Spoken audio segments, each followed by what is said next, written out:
പ്രധാനമന്ത്രി ഡോക്ടർ മൻമോഹൻ സിംഗിന് രാജ്യത്തിന്റെ ആദരാഞ്ജലി.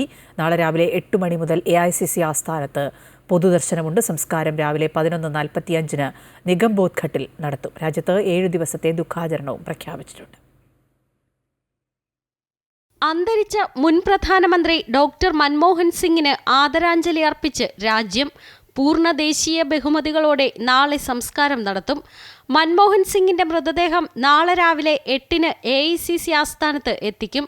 തുടർന്ന് അവിടെ പൊതുദർശനം നടക്കും. 9:30-ഓടെ വിലാപയാത്രയായി സംസ്കാര സ്ഥലത്തേക്ക് കൊണ്ടുപോകും.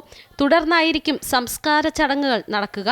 രാഷ്ട്രപതി ദ്രൗപദി മുർമു, ഉപരാഷ്ട്രപതി ജഗ്ദീപ് ധൻഖർ, പ്രധാനമന്ത്രി നരേന്ദ്രമോദി തുടങ്ങിയവർ മൻമോഹൻ സിംഗിന്റെ വസതിയിലെത്തി ആദരമർപ്പിച്ചു. അമിത്ഷാ, JP നദ്ദ, രാജ്നാഥ് സിംഗ് തുടങ്ങിയ കേന്ദ്രമന്ത്രിമാരും മൻമോഹൻ സിംഗിന് ആദരമർപ്പിച്ചു. പുലർച്ചെയോടെ ഡൽഹിയിലെത്തിയ രാഹുൽ ഗാന്ധിയും മല്ലികാർജുൻ ഖാർഗെയും KC വേണുഗോപാലും അടക്കമുള്ള നേതാക്കൾ വീട്ടിലെത്തി ആദരമർപ്പിച്ചു. ഡൽഹിയിലുള്ള സോണിയാഗാന്ധിയും പ്രിയങ്ക ഗാന്ധിയും മരണവിവരമറിഞ്ഞ് ആശുപത്രിയിലും പിന്നീട് വസതിയിലും എത്തിയിരുന്നു. മുഖ്യമന്ത്രി പിണറായി വിജയൻ ഉൾപ്പെടെയുള്ള വിവിധ രാഷ്ട്രീയ നേതാക്കളും അനുശോചനം അറിയിച്ചു. സൈന്യമെത്തി മുൻ പ്രധാനമന്ത്രിയുടെ ഭൗതിക ശരീരത്തിൽ ദേശീയ പതാക പുതപ്പിച്ചു. News desk, Amrita TV.